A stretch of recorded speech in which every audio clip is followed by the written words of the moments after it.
പിന്നെ എൻ്റെ ചാനൽ ചെകുത്താനാണ് അതിൻ്റെ വഴിക്ക് പോകും. അതിനകത്ത് ഞാൻ തന്നെ കാണത്തുള്ളൂ. ഇതിനകത്ത് ഒരു ബന്ധവുമില്ല ഇവർക്ക് ആർക്കും. അതിനകത്ത് ഈ സംഭവത്തിൽ അല്ലേ എന്താ പറയണ്ടേ, no animals are harmed, no anchor is harmed, no free man is harmed. അത് അതിൻ്റെ വഴിക്ക് വേറെ. ഇത് ഞങ്ങൾ 3, 4, 5 പേരൊക്കെ വന്നിരിക്കുക. അതിൻ്റെ സ്ഥലം ഇങ്ങനെ കൂടെ നീട്ടും, ചിലപ്പോൾ നീട്ടി ചിലപ്പോൾ ഒരു ഗ്രൗണ്ടിലെത്തും.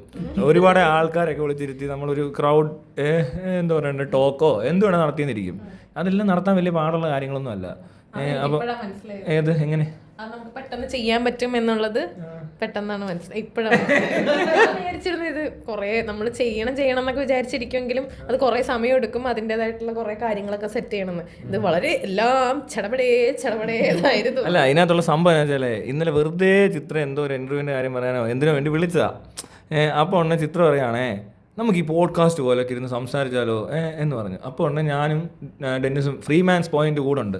അപ്പോൾ ഞങ്ങൾ എന്നാൽ പിന്നെ റൂമിൽ, ഈ റൂമിൻ്റെ മൊത്തത്തിലുള്ള അവസ്ഥ ആദ്യം കണ്ടല്ലോ, ഇതൊരു ബെഡ്റൂമാണ്, ഈ റൂമിൽ എന്ത് ചെയ്യാൻ പറ്റും എന്നാലോചിച്ചപ്പോൾ ദേണ്ട കിടക്കുന്നു. ഞാൻ സ്റ്റിക്കർ ഒട്ടിക്കാം, പോലെ നമുക്ക് ഓരോ മാഗസിൻ മേടിച്ചങ്ങ് ഒട്ടിക്കാം. ഇന്നലെ മിനിഞ്ഞാന്നാണ് പറയുന്നത്, ഞായറാഴ്ച ആയതുകൊണ്ട് നമ്മൾ ചെന്ന സ്ഥലങ്ങളിൽ കട തുറന്നിട്ടില്ല, ബുക്ക് ഷോപ്പുകൾ തുറന്നിട്ടില്ല.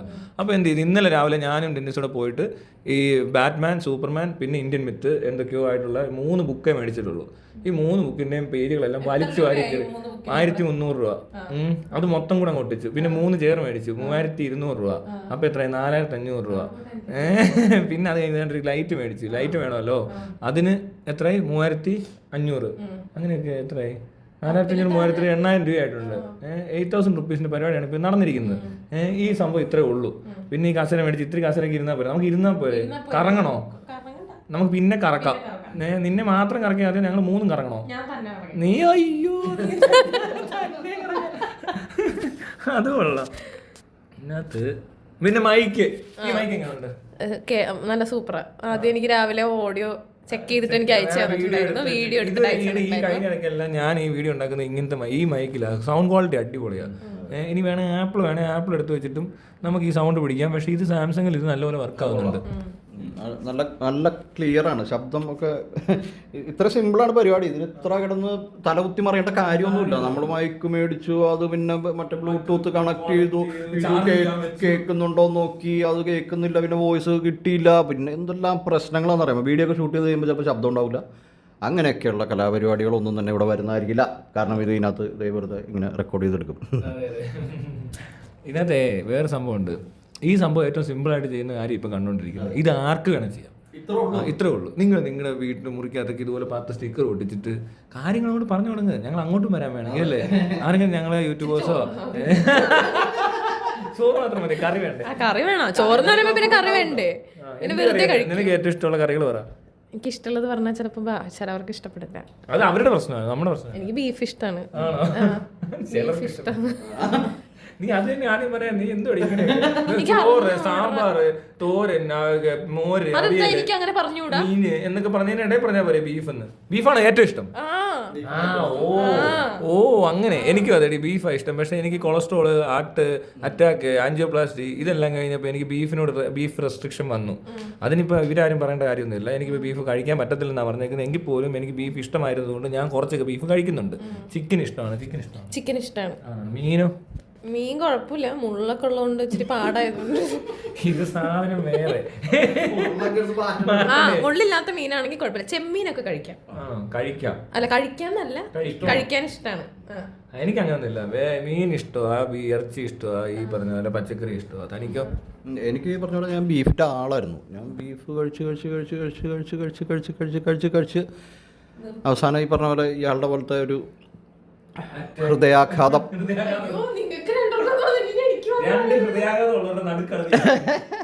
അപ്പോൾ അങ്ങനെയൊക്കെ ഒരു പ്ലഗ് കിട്ടിയതുകൊണ്ട് ബീഫാണ് എനിക്ക് ഏറ്റവും ഇഷ്ടമുള്ളത്. ചോറിൻ്റെ കൂടെ ആണെങ്കിലും പുട്ടിൻ്റെ കൂടെ ആണെങ്കിലും അപ്പത്തിൻ്റെ കൂടെ ആണെങ്കിലും ഒക്കെ ബീഫ് കൂട്ടി കഴിക്കുക. പൊറോട്ടയുടെ കൂടെ പൊറോട്ടയും ബീഫും ഫ്രൈ സവാളൊക്കെ ഇട്ടിട്ട് ഇങ്ങനെ ഇങ്ങോട്ട് തരും.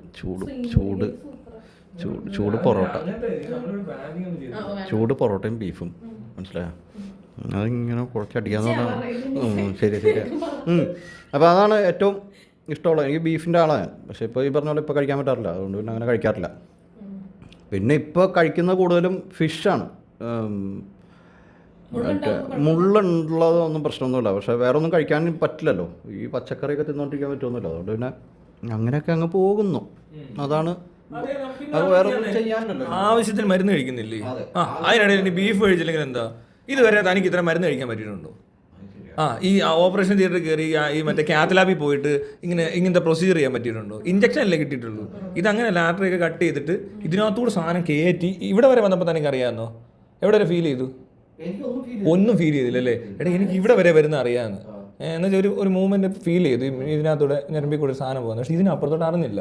പിന്നെന്ന് പറയുന്നത് എനിക്കുണ്ട അനുഭവം എന്താണെന്ന് വെച്ചാൽ ഇത് ബ്ലോക്ക് ആയിരിക്കുമല്ലോ. അപ്പോൾ ഈ സ്റ്റെൻറ്റിനകത്തോട്ട് വരുമ്പോൾ ഫുൾ ബ്ലോക്ക് ആകുമ്പോൾ ഒരു വേദന വരും. ഇങ്ങനെ നെഞ്ചിനകത്ത് ചെറിയൊരു വേദന നെഞ്ചിനകത്ത്. അത് കഴിഞ്ഞിട്ട് നമ്മൾ തുറക്കുമ്പോൾ ഒരു സുഖമാണ്. എന്നാ സുഖമാ, പിന്നെ അങ്ങ് സുഖമാ. കർത്താവിന് സ്തോത്രം. ഇത് സ്റ്റെൻറ്റിനകത്ത് കയറ്റി തന്നേന്. ഡോക്ടർ പാതി ദൈവം പാതി എന്നാണല്ലോ. ബീഫ് നീ കഴിക്കാറില്ലേ ഇപ്പോൾ? ബീഫ് ഇപ്പം കഴിക്കാറുണ്ട് കുറച്ചൊക്കെ, അങ്ങനെ അധികം കഴിക്കാറില്ല. പണ്ടെന്ന് വെച്ചാൽ ബീഫാണ് കൂടുതൽ. ബർഗറാണേലും ബീഫ്, കറിയാണേ ബീഫ്, സ്റ്റീക്ക് എല്ലാം കഴിക്കും. കാരണം ഞാൻ ഗൾഫിലാണല്ലോ, അവിടെ ഒരുപാട് ഇതുപോലത്തെ സാധനങ്ങൾ ആണല്ലോ കഴിക്കുമ്പോൾ ആണല്ലോ അവിടെ വെച്ച് ഇതൊക്കെ കഴിക്കുമ്പോൾ അങ്ങനെയാണല്ലോ ആയിരുന്നു. അതവിടെ വെച്ചായിരുന്നു, പിന്നീടാണ് ആയിരുന്നത്. അപ്പോൾ ഇപ്പം ആയിരുന്നു. അപ്പം അങ്ങനെ വന്നപ്പോൾ ഉണ്ടല്ലോ ഇതെല്ലാം കൂടെ കഴിച്ചാണ് ഈ സംഭവം ബ്ലോക്ക് ആക്കുന്നത്. പക്ഷേ ഈ ബ്ലോക്കിനകത്ത് വേറെ കാര്യമുണ്ട്. നീ ഏത് ആശുപത്രി ചെന്ന് നിനക്ക് എന്തെങ്കിലും അസുഖം ഉണ്ടെന്ന് ചോദിക്കും, ഫാമിലി ഹിസ്റ്ററി ഉണ്ടോ എന്ന് ചോദിക്കും. എന്നാൽ പിന്നെ ഇവർക്ക് ഈ ഫാമിലി ഹിസ്റ്ററി ഉണ്ടെന്നുള്ള എൻ്റെ വ്യക്തമാണ്. എൻ്റെ മമ്മിയുടെ ബൈസ്റ്റാൻഡർ ഞാനാ പണ്ട് മുതൽ, 10ാം ക്ലാസ് മുതൽ. ഇവർക്ക് അറ്റാക്ക് വരുന്നുണ്ട്, ബ്ലോക്കായിട്ടാണ് അറ്റാക്ക് വന്നത്. ഇങ്ങനെയെല്ലാം വരുമ്പോൾ അവിടെ ഇരിക്കുന്ന ഈ ചെറുക്കനെ അന്നേ ഏത് സമയത്ത് ചെക്ക് ചെയ്യണമെന്നും ആ ട്രീറ്റ്മെൻറ്റ് സ്റ്റാർട്ട് ചെയ്തിരുന്നത് എനിക്ക് അറ്റാക്ക് ഒഴിവാക്കാം. കാരണം എൻ്റെ കൊളസ്ട്രോൾ കൂടത്തില്ല, കാരണം അതൊക്കെ കൺട്രോൾ ചെയ്യാൻ പറ്റും, മാനേജ് ചെയ്യാൻ പറ്റും. അത് ചെയ്യുന്നതിന് പകരം അറ്റാക്ക് എല്ലാം വന്നു കഴിഞ്ഞ് ആൻജിയോപ്ലാസ്റ്റിയും ചെയ്ത് കഴിഞ്ഞിട്ട് നമ്മുടെ ആരോഗ്യം പകുതി പോയി. ഭാഗ്യത്തിൻ്റെ കിളവന് നല്ല ഉണ്ണ ഇല്ലാഞ്ഞുകൊണ്ട് എൻ്റെ ആർട്ടിന് വലിയ കംപ്ലയിൻ്റ് ഒന്നും ഉണ്ടായില്ല. 100% പമ്പിങ് ഉണ്ട്, മസിൽസ് ഒന്നും ഡെഡായില്ല. ഇല്ലാന്ന് എന്ത് പറ്റും? ഇതിൻ്റെ ഇരട്ടി മരുന്ന് കഴിക്കേണ്ടി വരും. പോട്ടെ, ഇതിന് ഒരു 2 ലക്ഷം രൂപ. പിന്നെ ആദ്യത്തെ മാനേജ്മെൻറ്റ് എന്ന് പറയുന്നത് കുറച്ചും കൂടി മെഡിസിൻസ് കൂടുതലാണ്. അതിന് എല്ലാ മാസം മെഡിസിൻസും കൂടുതൽ കഴിക്കണം. പിന്നെ അതിന് ഭാഗമായിട്ട് നമ്മുടെ കൊളസ്ട്രോൾ പോട്ടെ, ഷുഗർ, കിഡ്നി, ലിവർ ഇതെല്ലാം ഇടയ്ക്ക് ചെക്ക് ചെയ്യണം. പിന്നെ ബ്ലഡൊന്നും മറ്റേ മാനേജ് ചെയ്യുമ്പോൾ ആദ്യമേ അറ്റാക്ക് ഇല്ല നടക്കുന്നതിന് മുമ്പാണ് ഈ മാനേജ്മെൻറ്റ് തുടങ്ങുന്നതെങ്കിൽ അതിൻ്റെ ചെക്കിംഗ് ഒക്കെ ഇത്രയും വരത്തില്ല. ഇപ്പോൾ എത്ര രൂപയുടെ ചിലവായി? എല്ലാവരും മനസ്സിലാക്കിയിരിക്കുക. നിങ്ങളുടെ പാരമ്പര്യമായിട്ട് എന്തെങ്കിലും അസുഖം ഉണ്ടെങ്കിൽ നിങ്ങൾക്ക് അത് വരും. അപ്പോൾ അതിന് ഒരു 30 വയസ്സ് കഴിയുമ്പോൾ തൊട്ട് ഒരു വർഷത്തിലൊരിക്കൽ ചെക്ക് ചെയ്യുക. 35 കഴിയുമ്പോൾ വർഷത്തിൽ 2 പ്രാവശ്യം ചെക്ക് ചെയ്യുക. എന്തെങ്കിലും തരത്തിൽ കൂടുന്നുണ്ടെന്ന് കണ്ടാൽ അതിന് മരുന്ന് കഴിക്കുക. അപ്പോൾ സാധനങ്ങൾ പറഞ്ഞ് കൊടുത്തു കഴിഞ്ഞിട്ടുണ്ടെങ്കിൽ ഇപ്പോൾ ഈ പറഞ്ഞ പോലെ, ഇപ്പോൾ തൻ്റെ കാര്യം പറഞ്ഞ പോലെ, ഇപ്പോൾ അമ്മ അഡ്മിറ്റായി കിടക്കുമ്പോൾ മകൻ്റെ കാര്യം അല്ലെങ്കിൽ കുഞ്ഞുങ്ങളുടെ കാര്യം അവിടെ മെൻഷൻ ചെയ്യാം. പറഞ്ഞു കഴിഞ്ഞിട്ടുണ്ടെങ്കിൽ അത് പറയണ്ട, അവരത് ചെയ്യണം. അത് അതെ,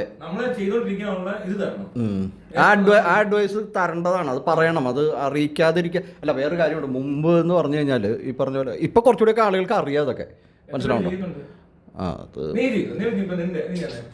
നിനക്കിപ്പോൾ നിന്റെ അച്ഛനും അമ്മയ്ക്കും എന്തെങ്കിലും തരത്തിലുള്ള മാനസികമായിട്ടുള്ള ബുദ്ധിമുട്ടുണ്ടെന്ന് വിചാരിക്കുക. അപ്പം നിനക്ക് മാനസികമായിട്ടുള്ള ബുദ്ധിമുട്ട് ഇപ്പോൾ തുടങ്ങിയിട്ടുണ്ട്, നിന്നെ കണ്ടാ അറിയാം. അപ്പം നിങ്ങൾക്ക് ഇത് പാരമ്പര്യമായിട്ടുള്ളതാണോ? കണ്ടന്റ് അതല്ല ഞാൻ ചോദിച്ചത്. പോട്ടെ, അതായത് നിനക്കിപ്പോൾ എന്തെങ്കിലും ഉണ്ടെന്ന് വിചാരിക്കുക. പേരൻസിന് എന്തൊക്കെയോ പ്രഷറോ ഷുഗറോ കൊളസ്ട്രോളോ ഹാർട്ട് ഡിസീസോ അല്ലെങ്കിൽ എന്ത് തരത്തിലുള്ളതാണെങ്കിലും ഇങ്ങനെ എന്തെങ്കിലും വന്നിട്ടുള്ളവരാണെങ്കിൽ നിനക്കിപ്പോൾ എത്ര വയസ്സാണെന്ന് നീ പറയണ്ട. കാരണം നിനക്ക് ഒരുപാട് പ്രായമായിട്ടുണ്ട്.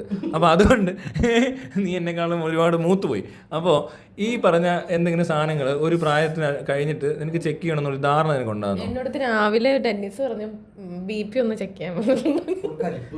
എന്താ കാറേ ഡ്രൈവ് ചെയ്തോണ്ടിരിക്കുകയാണല്ലോ, ചിത്ര ഡ്രൈവ് ചെയ്യണം. അപ്പോൾ ഡ്രൈവ് ചെയ്ത് ഇങ്ങനെ പോണതിൻ്റെ ഇടയിൽ അവൻ മാറങ്ങോട്ട് ഈ സാധനമുണ്ട്. അപ്പോൾ ഞാൻ പറഞ്ഞു സ്പീഡ് ഓക്കെ, സ്പീഡ് വലിയ കുഴപ്പമൊന്നുമില്ല. അപ്പോൾ കുറച്ച് അഗ്രഷൻ ഉണ്ട്. അപ്പോൾ ഞാൻ പറഞ്ഞു ബ്ലഡ് പ്രഷർ വേണമെങ്കിൽ ഒന്ന് ചെക്ക് ചെയ്തോന്ന് പറഞ്ഞു. പറയാൻ പറ്റില്ല, ചിലപ്പോൾ കാണും, അറിയുന്നുണ്ടാവില്ല. മനസ്സിലായി? ഈ ഹെറിഡിറ്ററി ആയിട്ട് ഈ ഹൈപ്പർ ടെൻഷൻ ഉള്ള ഫാമിലി ആണോ? ഇല്ല, ഷുഗർ ഒക്കെ ഒരു പുള്ളിക്ക് ഒരു 35 വയസ്സ് കഴിഞ്ഞപ്പോൾ തൊട്ടായിരിക്കും ഇച്ചിരി കൂടി തുടങ്ങിയത്. അപ്പോൾ അതുപോലെ തന്നെ നിനക്കതൊരു 32 വരാൻ സാധ്യതയുണ്ട്. കാരണം അവർ കഴിച്ച ആഹാരം ഒന്നുമല്ല നമ്മൾ കഴിക്കുന്നത്. നമ്മൾ കുറച്ചുകൂടി ജങ്ക് ഫുഡ്സും ഷുഗർ കയറ്റാൻ പറ്റുന്ന ടൈപ്പ് ഡ്രിങ്ക്സും കോളയും ഐസ്ക്രീമും മിഠായി അടക്കമുള്ള സാധനങ്ങൾ നമുക്ക് കൂടുതൽ കിട്ടുന്നുണ്ട്. അപ്പോൾ അതുകൊണ്ട് ചിലപ്പോൾ ഇത് നമുക്ക് പെട്ടെന്ന് വരാൻ സാധ്യതയുണ്ട്. അത് എപ്പോഴും ഒരിടയ്ക്ക് പോയി ചുമ്മാ ചെക്ക് ചെയ്യുക. പ്രഷർ കൂടുന്നതല്ല നിൻ്റെ പ്രശ്നം, നിനക്ക് ആങ്കർ മാനേജ് ചെയ്യാൻ പറ്റുന്നില്ല. നിനക്ക് ഇത് കൂടുന്നുണ്ട്. ഏതാ മാനസികമായിട്ടുള്ള സാധനമാണ്, വാട്ടുണ്ട്. ആങ്കർ മാനേജ് നീ ആങ്കർ എന്ന് പറയുന്ന പരിപാടി മാനേജ് ചെയ്യാനല്ല പറ്റുന്നില്ല. അതുകൊണ്ടാണ് എന്താന്ന് അറിയാൻ പാടില്ല. പെട്ടെന്ന് ദേഷ്യം വരും, പെട്ടെന്ന് ആരെങ്കിലും തല്ലണം തോന്നും, അങ്ങനെയൊക്കെ. ഇങ്ങനൊക്കെ ഇപ്പൊ കറക്റ്റ് ആയിട്ട് കിട്ടും. എന്റെ സൈഡിൽ തല്ലാനുള്ള ആളെ കിട്ടിയിട്ടുണ്ടോ? ഇവിടെ വന്നേടാ. അങ്ങനെ സ്വദേശം എവിടെ? തൃപ്പൂണിത്തുറ. തന്റെ പാലാരി കേട്ടോ. ജനിച്ചു വളർന്ന ആൾക്കാരല്ലേ? നീ വേറെ. ഞാൻ വരുത്തൻ. വരുത്തനാണ് മെയിൻ. വരുത്തനാണ്